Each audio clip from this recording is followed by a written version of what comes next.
Well, aren't you glad to be a Republican in the free state of Florida? And aren't you glad that there's a heck of a lot more of us than there are of them now? We didn't used to be able to say that. And aren't you glad that you have a new warrior fighting for you as the chief financial officer of Florida? This guy's incredible. Blaze is going to do a great job. I'll tell you, it's gone so quick we were 300,000 in the hole in 2018 in terms of voter registration. Now we're like 1.3 million more Republicans than Democrats. I knew we were beating them, but I didn't realize we were beating them that bad. I may need to task Joseph Ladapo, our Surgeon General, for determining whether there's still signs of life in the Democratic Party in here. Of course, when you stand for coddling criminals, idealizing illegal aliens, and weaponizing woke ideology, you deserve to lose, and you are losing in this state. And they now have the perfect candidate running for mayor of New York City. That is what the Democratic Party stands for today, and we should make sure that they own that, not just in Florida, but all around the country. And the thing about it is, leftism is the problem with all these jurisdictions that have collapsed. San Francisco, Chicago, New York, California, you name it. It's the leftism that fails. And so the free state of Florida, one of the reasons why we are the free state of Florida is because we stop the left in its tracks. Buddy, you got to do a better job than that if you're going to come here and interrupt. That was weak. That was pathetic.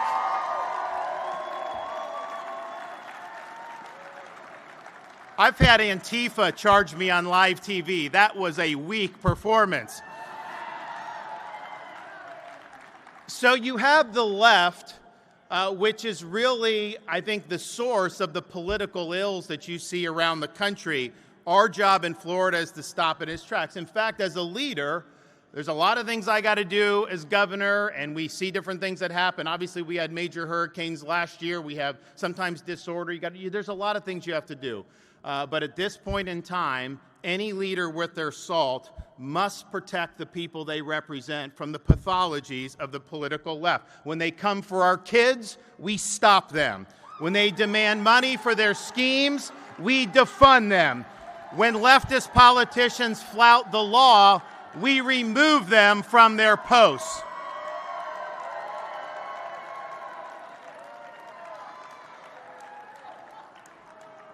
I don't know what you think you're accomplishing. You're making an ass of yourself.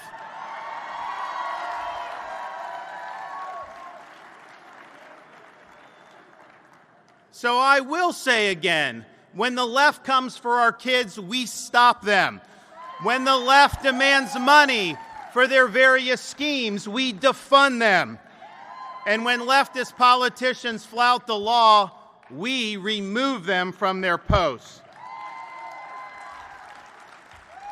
Now, our policy is very simple when it comes to the left.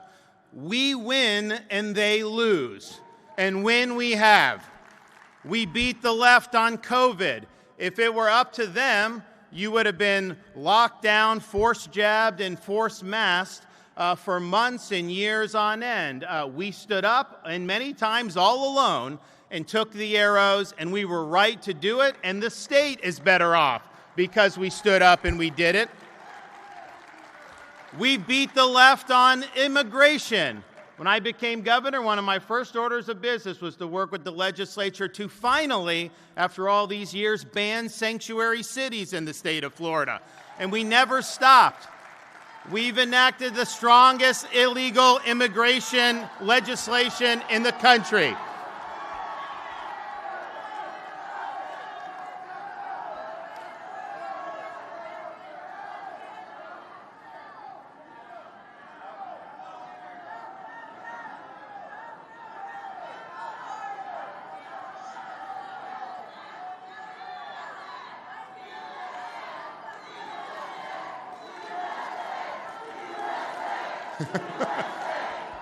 There's a little bit of a tug of war going on. They were trying to take her one way and then the other.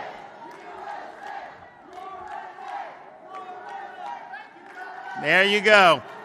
So not only did we ban sanctuary cities, but we've enacted the strongest legislation anywhere in the country to combat illegal immigration, including sending people to the border when Biden opened the border to help out Texas, and even flying illegal aliens to beautiful Martha's Vineyard. Now, they didn't like it when we did that.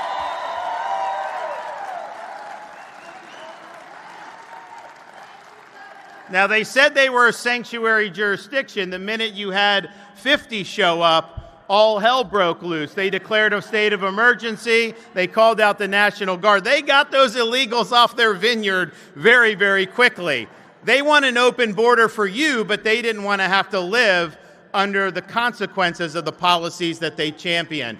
Now, when President Trump got elected in November, this was our time to finally win on immigration once and for all. We saw what happened with 4 years of Biden having an open border. That has been shut, and the border is now closed, which is a great achievement. But that doesn't take care of all the millions and millions of people that have come here legally, and not just under Biden, for many decades. And so the president pledged to enact the strongest mass deportation program in American history. But I knew as a governor, just logistically, that was not going to be able to be working if the states and the local law enforcement were not participating with this. And so I called a special session of the Florida legislature at the beginning of the year. And I said, as soon as the president takes office, we have to have policies in place that say in Florida, all state and local law enforcement agencies must work with DHS, and we must have deportations of people that are here illegally. Now, I think it's important to point out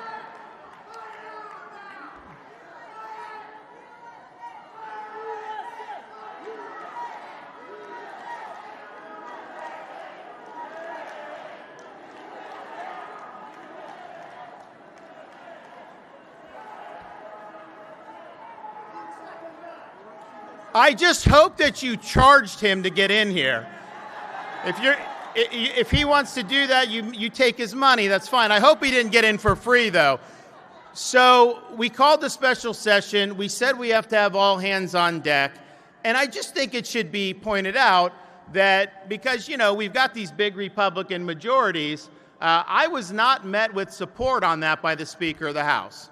The Speaker of the House said that it was not urgent, it was premature, that we could deal with it months down the line. The hell we can. Biden let in 10 million. We needed to deal with it on day one.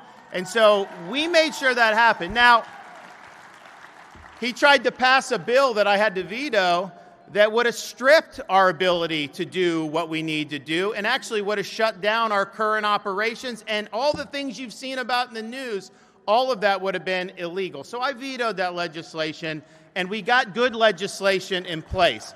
But let me tell you, what he passed was one of the worst pieces of legislation that Republicans have ever passed in the state of Florida.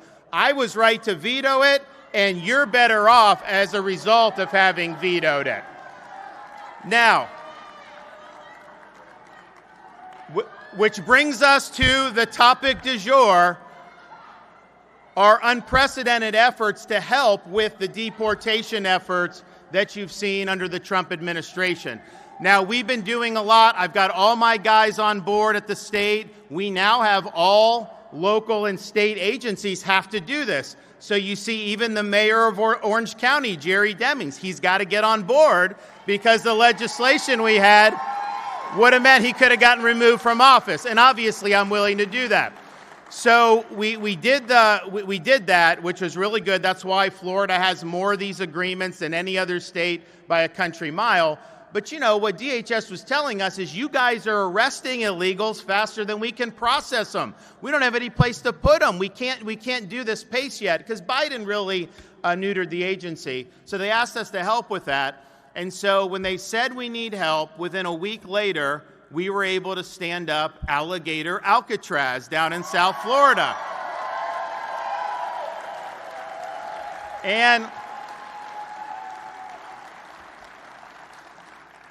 I just have to say, some of these people, the Democrats, they go down, they caravan down to Alligator Alcatraz.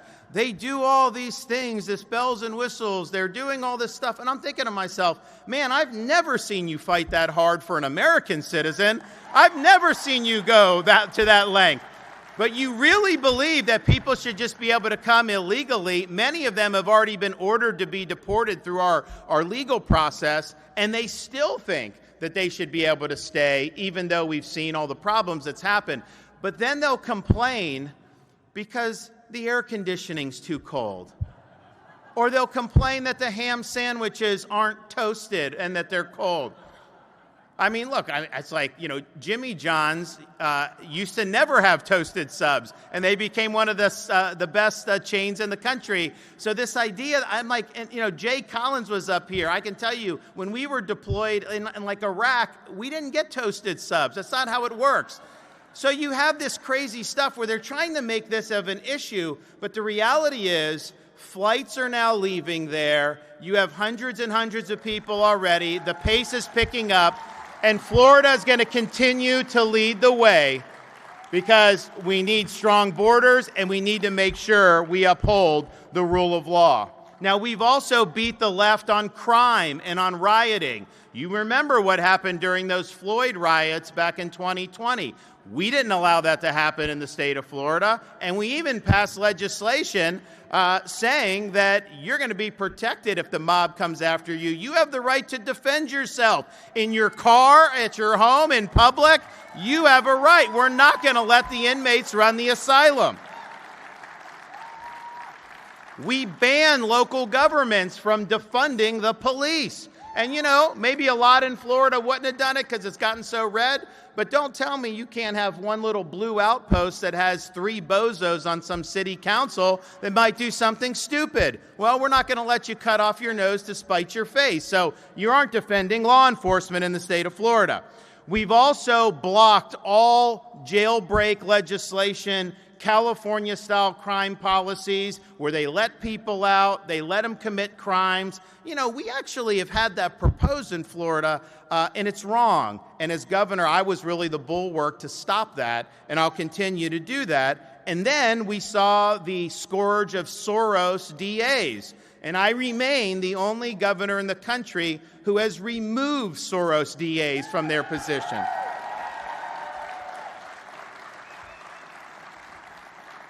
We have also successfully waged a war and defeated the woke mind virus in the state of Florida. We are the first state to eliminate DEI from our public university system. We were the state responsible for nuking ESG in the pensions and in the businesses. We eliminated critical race theory, first in the country to do that in our K through 12 education. And we stopped the brutal practice of doing sex change operations on kids. It was wrong then when we did it. It's wrong now, and we were right then when we did it. And of course, I hear a lot of people talking about women's sports a lot now. Just so people, we did that years ago in Florida. 5 years ago, we took care of that. You have a right to compete in all of these things. We've also beat the left on education. And some of that means defeating the teachers' unions, who've been a huge problem, and they're very partisan, and they have an agenda. And when COVID was going on, I required that all schools remain open, and they sued me to try to close the schools. They wanted kids out of school for a year, and that would have happened had we not stood up to them. We also did universal school choice, so every single parent in Florida can go to the school of their choice. Private school, charter school, you name it. And we've also done paycheck protection against school union because what they'll do is these union people will go in and they'll demand that a teacher sign these forms, and then they deduct the money and it goes into the union, and what do they spend it on? Leftist politics. Most of these teachers don't want that. So now in Florida, no automatic deduction of school union dues are allowed. First state in the country to get that right. And we have done more than any other state in the country to stand up for the rights of parents when it comes to education. You have the right to direct the education and upbringing of your kids, and you have every right to know what curriculum is being used in your school. And you also have a right to send your kids to school in Florida without them being taught that they were born in the wrong body or that their gender is a choice. We stood up. We even had a little skirmish with a company down the road from here, some of you may have heard of. A lot of people said you can't do that in Florida and live to tell about it, but we were right and they were wrong, and we won that fight, and we're glad that we did. We're also leading the effort to reform in a conservative direction higher education. And one of the things that we've done, which I don't think any other state has done, yeah, we were the first to eliminate DEI. That's important. But now in Florida, all tenured professors must undergo review every 5 years and can be terminated for poor performance.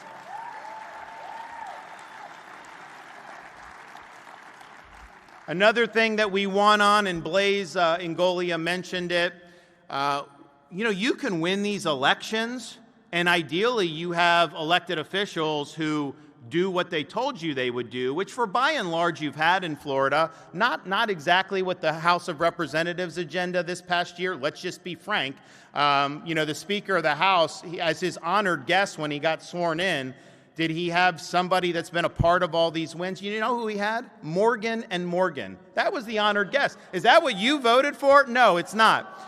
But that's an aside. So by and large, we've had people do what they say they're going to do, deliver big results, and Florida has really been the model, and I think it's great. But here's the thing. You can win elections. You can have people actually fulfill their promises, which we've had in Florida by and large, but if the left can spend $250 million running these ballot initiatives, then they can turn us into California through the back door without ever having controlled the legislature, without even ever being able to elect a governor again. And we could wake up in 10 years and all of a sudden we've got a left-wing state. And so Amendments 3 and 4 were really a big test for this state because they poured $275 million into those two amendments. And I will thank the Republican Party of Florida. I will thank Evan Power and all of you who stood up against it, because the party played an important role in defeating those amendments. And both of those amendments, more than 70% of Republicans voted no on both of those amendments. And that's because we all worked together to do it. But this is a danger going forward. We did pass a reform, but it was later than it should have been done, and so we may end up teed up with some more of this in 2026. We'll see what happens, but that is a major threat to the future of this state. So what are the results of winning all those fights? Like, look, I want to win. I want to beat the left, but does that lead to better outcomes? Does that lead to things? Well, just look at the tape. We're #1 economy in the country 3 years in a row, by CNBC, no less, who they probably don't want to rank Florida #1. #1 in higher education, #1 in education freedom, usually #1, 2, or 3 in overall education, #1 in new business formations, #1 in entrepreneurship, #1 in talent development, and we have a crime rate that's at a 50-year low. That is results. That matters to the people that sent us here. And if you look at how we've done fiscal, budget and debt and taxes, well, obviously we have no income tax. I'm going to talk about tax a little bit in a minute. But the size of government in Florida, your government in Florida has the lowest number of government workers per capita in the entire United States of America. The state of New York, we now have 3 or 4 million more residents than New York State does, and yet our budget is less than half the size of New York State's budget. Since I've been governor, we've more than tripled the state's rainy day fund. In fact, our rainy day fund is maxed out. We're not allowed under the Constitution to put any more money into the rainy day fund because we've stocked it so much. And we shouldn't put much more because I would rather do property tax cuts and do other things like that to help you. If you take the entire history of Florida, all 180 years, and you take all the debt that was accumulated over that period, just since I've been governor, by the end of this fiscal year, we will have paid off almost half of that debt for the 180-year period. And we now have the lowest per capita debt in the entire United States of America. But we're doing big things. We just raised salaries for highway patrol and state law enforcement. We're doing stuff for teacher pay increases. We have universal school choice. We're doing infrastructure improvements. We're doing Everglades restoration. We're doing all those things, but we're doing it within the context of a budget that spends less than it did the year before, and that budget a year before spent less than it did the year before that. So we are showing how it's done in terms of low debt, big budget surpluses, and cutting taxes. Now, what's left on the agenda? I mean, when I remember people would ask me after a lot of this stuff's gotten done over the years, man, can you do any more? You're always out doing all. Yes, we can. And if you really want the state of Florida to be the free state of Florida, yes, we fought the left. We fight the ideology. We have no income tax in Florida. Which means you don't have to file a tax return, you earn what you want, and it's none of the state's business. But we have this situation with local governments that are taxing people's properties. And, that's something that's always happened throughout American history. It's honestly, the founding fathers did not think taxing property was the most efficient way to do it. They preferred consumption taxes, but nevertheless, it is what it is. Now, in normal circumstances, it's something you don't like, but may be tolerable depending on the circumstances. But what's happened now is people's property values are going up. And when people buy a new home, they get this high tax basis. So all of a sudden, these local governments are getting a huge increase in property tax revenue. And so you have some governments, and by the way, we are doging local governments like Broward, and Gainesville and some of these, because you look at Broward, they've had no population increase in the last 4 or 5 years, but they've had a massive budget increase because they have all this property tax value. So here's my principle that I operate on. Home ownership, private property ownership, means that you actually own it free and clear of the government. You should not have to pay rent to the government to be able to stay on your property. And so we're going to have an opportunity to put that question on the ballot, and we're working on formulating it, and you're going to hear a lot, it can't be done. It can be done. And obviously, we're going to do it in a way that's going to be very doable, but that's going to give meaningful relief to people in ways that'll be permanent. And so name me another state that has defeated the left so thoroughly, that has law and order, that has all these options for education, that has no income tax. So you can't even name that right there. But then if you throw on, you don't have to pay property tax. Is there anything that could be better than that to be able to do? So that is what we've got to get done. They've got to get it on the ballot through the legislature, but we are working on doing that, and we can be a model for reform for the other thing we're doing, and the legislature, I think, has done a good job of passing proposed amendments to the federal Constitution under Article 5 of the Constitution. Now, here's the thing. We see the problems in D.C. We see the problems in the swamp. We see the problems in Congress. And for as hard as President Trump has worked and as much as he's gotten done, honestly, Congress, it's like, come on, guys. Like, what's going on here? They're adding debt. They're doing this stuff. And here's the thing. It's not going to change unless the incentives are changed. And I think the only way to do that is you need term limits for members of Congress, and you need a balanced budget amendment to the federal Constitution. Don't let them bankrupt the country. Now, we have certified those amendments from the state of Florida. 28 states have done balanced budget amendment. I think it's 12 that's done term limits, but that's going very quickly, and we're working hard with very quickly with that, and I think you're going to see that build support. But we, the people in our individual states, have the authority that the Founding Fathers put in the Constitution to make these positive reforms without having to go through Congress at all. I don't think that Congress will ever enact the type of reforms that are going to need to be done to truly get this government on the right path in terms of fiscal and in terms of debt. So Florida's leading on that. I'm working with other states on both of those. You're going to continue to see more progress on that. And I think we have to do it because I don't think that we're going to be able to have this thing be sustainable over the next quarter of a century if we don't have some constraints imposed on them. And the other thing they need to do, we should not have these congressmen doing this insider trading where they're making massive windfalls. And Pelosi may be the queen of it, but she's not the only one. So they need to clean that up. So I just leave you with this thought. We're here. We've got a 1.3 million registration advantage. You have every single statewide office has a Republican. We have almost a 3-to-1 majority in the Florida House. We have, almost almost 2/3 majority, more than 2/3 in the Florida Senate. We've got 20 Republicans in our congressional delegation. Now, I did have to veto the legislature's map, and so I get this one, but be that as it may. And so you have that. So you can even see, and then I think in the counties, I think we won 62 of 67 counties, including Palm Beach, Miami-Dade, all this stuff. So you could sit here and be like, yep, we've done it. And my message is just don't get high on your own supply.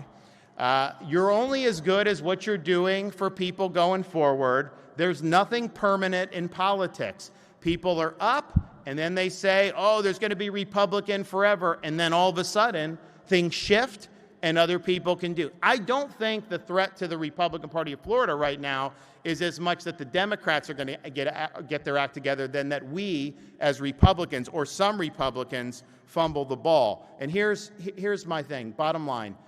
A political party is not an end in of itself. If you're a Republican just because you like the cocktail parties, you do all that, look, it's a free country. I'm not saying you can't. That's not why I'm a Republican. I'm a Republican because I think it's a vehicle to deliver policies that I believe in and that can make people's lives better. That's what it's all about. So you can have an R by your name, and I guess, that's obviously better than having a D. At least you had the sense to do that. But if you get elected with an R by your name, that doesn't give you license to smuggle leftism into the Republican Party. It doesn't give you license to do things that are not consistent with what got us here and what led to these big numbers. Because I can tell you what led to the big numbers more than anything, the results that we produced drew a sharp contrast with the Democrats and the left. And like President Reagan said, it's about bold colors, not pale pastels. Everybody in this state who's voted knows that there's a huge difference between our party and the Democratic Party. If you want your kids indoctrinated in gender ideology, you're voting Democrat. You're not going to vote for us. That's very clear in people's mind. If you believe that being tough on crime and law and order is important to you, you're voting for us. You are not voting for them. If you believe in education freedom, you're voting for us. You're not voting for them. Everybody knows because we've drawn a very clear contrast. And we've drawn the clear contrast by being very strong on conservative policy, being strong conservatives, not being wishy-washy, not just sitting there and trying to cut the difference, not making it muddled to where voters don't know. The reason we've grown the party is because people know you stand for something. And I think the way that the party will contract, because sometimes people say, oh, let's bring in leftists into the party, we're expanding the party. No, you're expanding the political class of the party. You're not expanding the voter base of the party by doing that. In fact, you're more likely to alienate voters by doing that. So yes, I'll bring in as many voters who are going to believe in what we're doing, but I'm not going to dilute the message, and I'm not going to create confusion in the minds of voters that maybe these guys don't really mean that they're conservative. Maybe these guys really don't mean what they say we're going to mean. So have the bold contrast, have the sharp contrast with the left, and we will continue to win elections. I want Florida to be ruby red. I don't want us to revert back to some purple haze like we've had in the past. And that's the task that we've had. And I'll just close by saying this. Our founding fathers understood that small r Republican government is fragile. They understood. In fact, when they went to Philadelphia to draft the Constitution, They didn't just show up willy-nilly. Like, they had studied the history of every single republic in the history of mankind. And they tried to draw lessons from those experiments. And there was really only one thing that united every single every single Republican form of government that had ever existed in the history of humankind, and it was this. Every single one of them had failed. And so they understood it fell to this country, the United States of America, to determine once and for all. Can people really govern themselves? Can we have a society based on the idea that our rights come from God, not from the government? That government's role is to protect the rights that we already possess? That you should have an open field and fair chance to realize your dreams and make the most out of those God-given ability? That you could have a written constitution that divided power so that no one was too powerful in government? Could you have the rule of law rather than the rule of men? These are all questions that they sought to answer. And they gave us a great constitution. We've had a lot of people that have fought for this country over the years, in the political realm, but also wearing the uniform. But they understood it was fragile. Benjamin Franklin walked out of that convention. He was asked, did you give us a republic or a monarchy? And his answer was a republic if you can keep it. You can have the best Declaration of Independence in the world. You can have the best Constitution in the world. These things do not run on autopilot. They require every generation of Americans to step up, be heard, and fight for what matters to this country. And that may mean putting on a uniform and losing your leg like Senator Collins. It may just mean that you go as a mom that's concerned about what's happening in your schools and you're willing to stand up and speak the truth, knowing that they're going to attack you and knowing that they're going to smear you. There's a lot of different ways that you can play your part. But that's what we must do. We must continue the fight. I'm proud of what Florida has been able to achieve. I'm proud that so many other states have been able to emulate us. But there is nothing certain in this world. There is no such thing as a permanent political majority.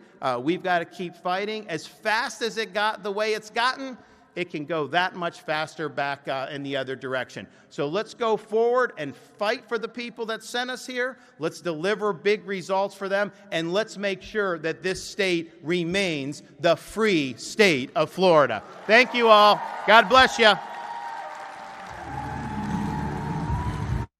Get some more protesters than that. It's kind of weak. They could have done a lot better.